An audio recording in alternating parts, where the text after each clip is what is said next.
Be part of a worldwide community of over 100,000 people and enjoy exclusive benefits while protecting the activities we love.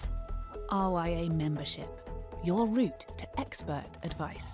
Become a member today. You're listening to the RYA 150 podcast, hosted by record-breaking British yachtswoman Dee Kafari, marking 150 years of sailing heritage and future inspiration.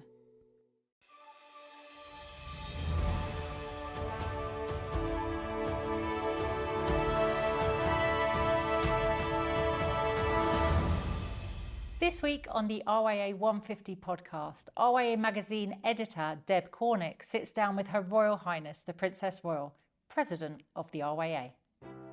Her Royal Highness the Princess Royal is an avid sailor and long-time supporter of maritime pursuits. She has also played a significant role in championing the work of the RYA.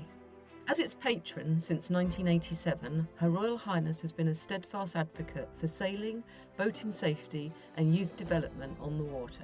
I caught up with her at St James's Palace over the summer to ask her thoughts on the RYA's special anniversary. She had just returned from a recent visit to the island of Sark, and you join us mid-conversation. Yeah. And how did you find Sark, could I ask? Oh, that's a difficult place. Yes, I've sailed there. Yeah, because there's not too many places. Although we walked up across La Coupe, and that has a fantastic anchorage on one side, which is really popular.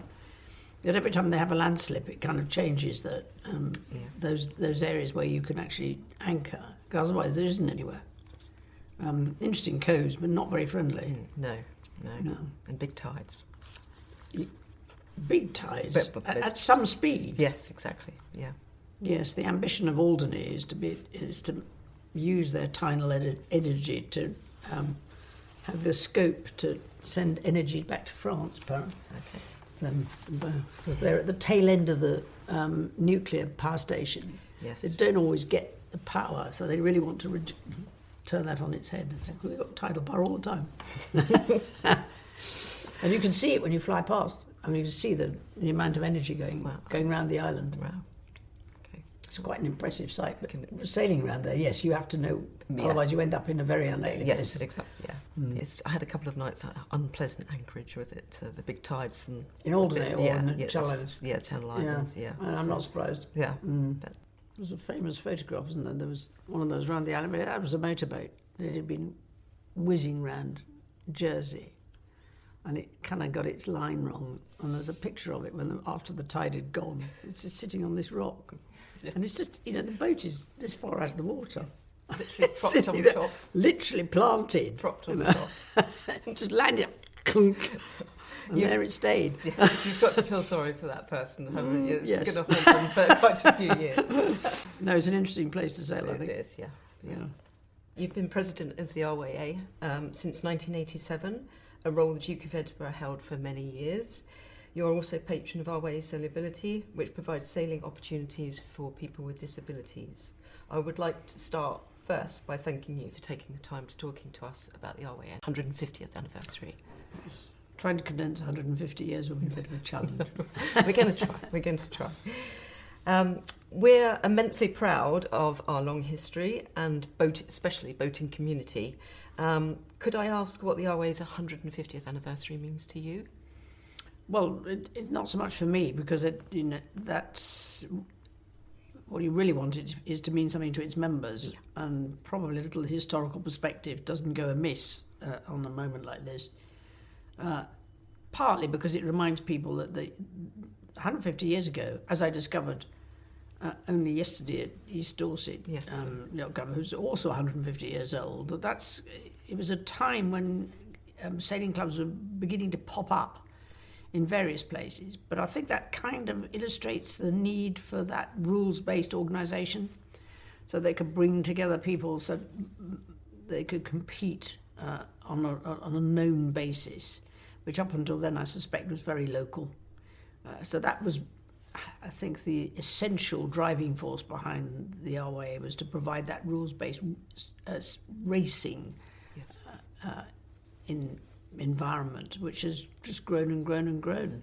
quite rightly, in that respect, it's keep maintaining that and building on that and training. But it's evolved, I suppose, into much more, because as the rules-based gets taken on internationally and is easier to manage, it's much more about the backup to that and to involve people in getting into sailing in the first place.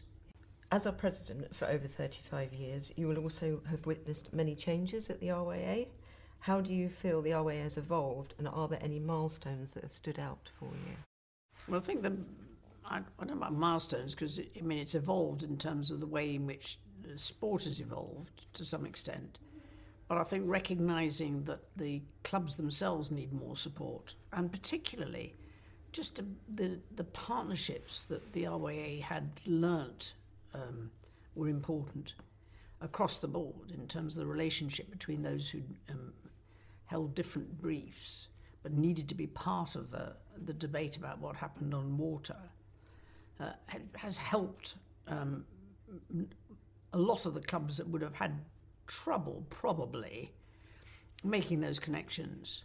Having said that, we all recognise that the clubs are really important. They have their own connections, so what drives them locally and what availability there is locally and what understanding there is locally is still critical to each club.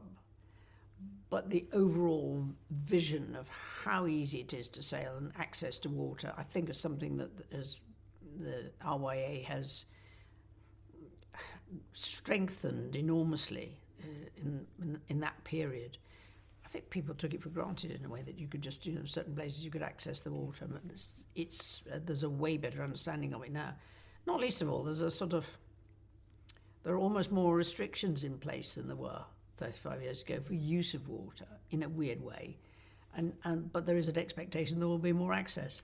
And programmes such as OnBoard and other programmes like that sort of help join, the clubs and help sort of spread it out. I think the specific projects of supporting clubs, OnBoard is kind of an overall project which the clubs I think have benefited from, but have also been partners in, because otherwise it doesn't work, because you're trying to broaden that perspective. And all of those projects that have come along, some of it because the rules have changed nationally and you need to respond to, or the emphasis locally has changed, so you need to be able to respond to that. And I think that's been able to help. As well as your work with the RYA, you support many other seafaring associations. What is it about boating that appeals to you so strongly? It's difficult to actually define in that respect, because I didn't do small boats until much later in my career. But it was, I think we forget we're an island. I think there's an element of, we need to emphasise that we are still an island and it is relevant, and there are lots of things to be gained from being part of a boating community and to learn about water use in a way that, if you're not careful, people get divorced from that relationship. So yes, I think those have been important. The RYA aims to inspire. The British sailing team have dominated the Olympics over the last 25 years. How do you feel they can inspire future sailors? Well, I think that's Olympic success is something that all sports can debate on for quite a long time. But all sport needs a pinnacle, and I think the Olympics is still the pinnacle for sailors.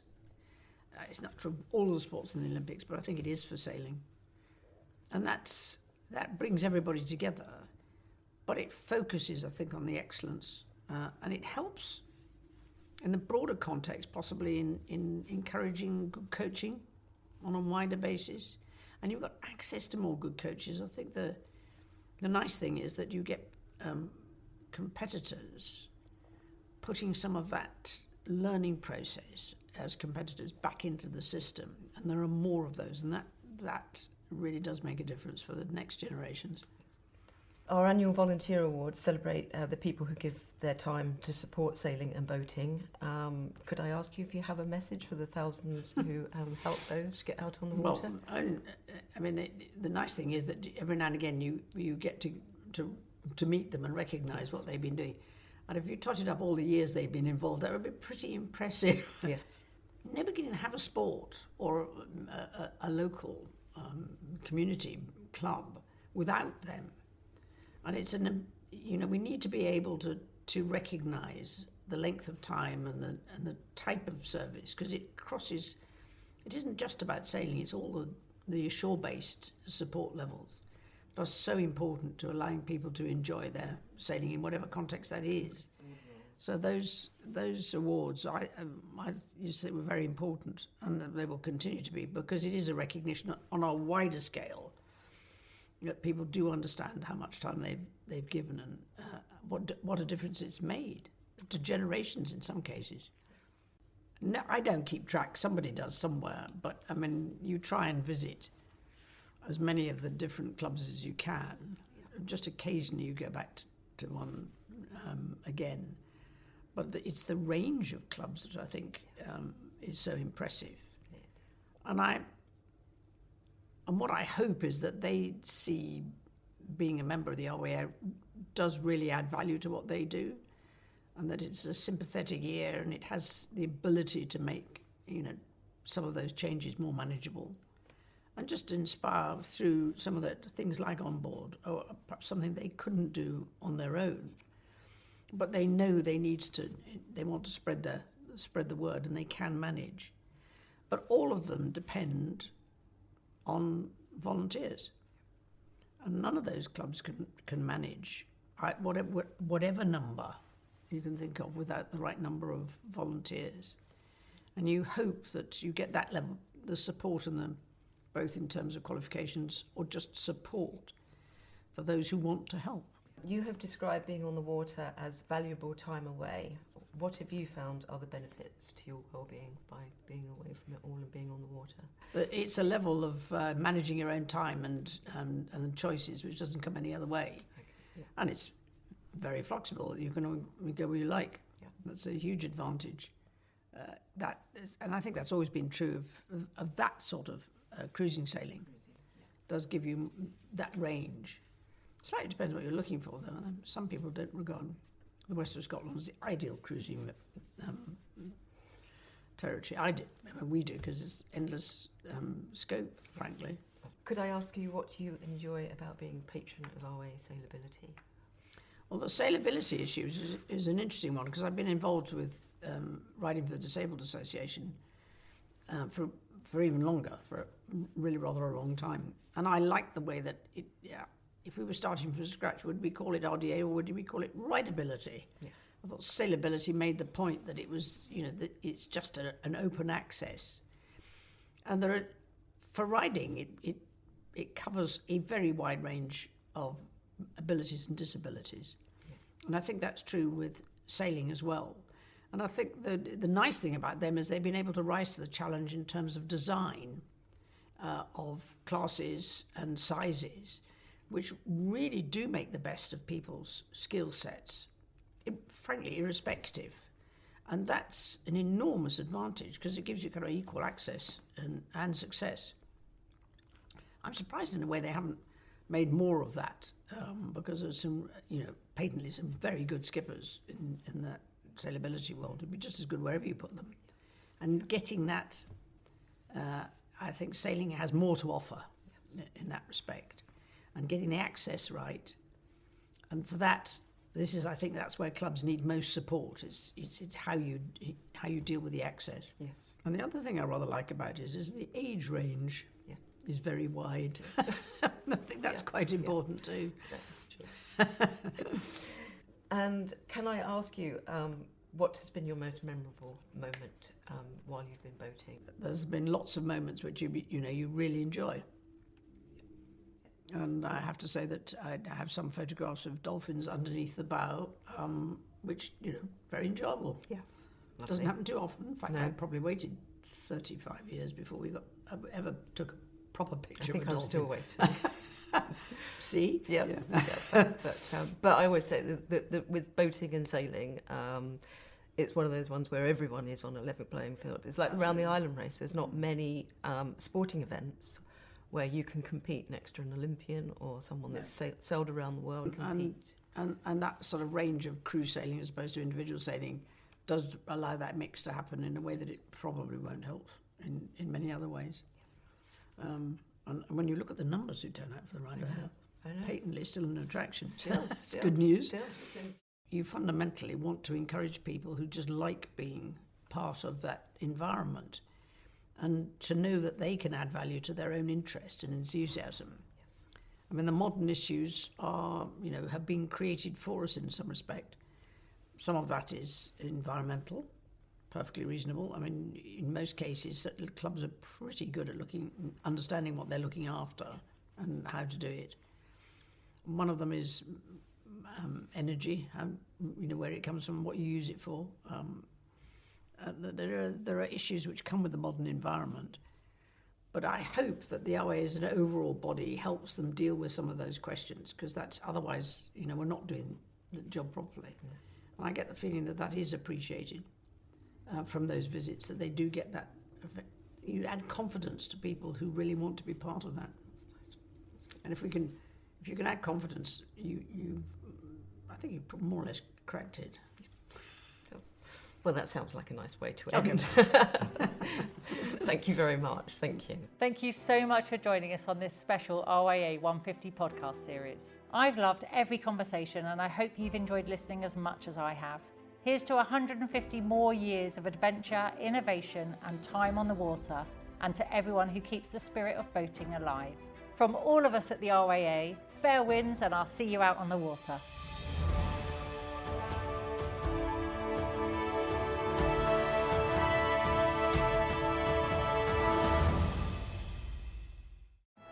Learning to sail or sharpening your skills? The RYA shop has everything you need, from handbooks and training guides to the latest racing rules of sailing, plus ebooks and audiobooks you can take anywhere. Visit rya.org.uk/shop and set course for your next adventure.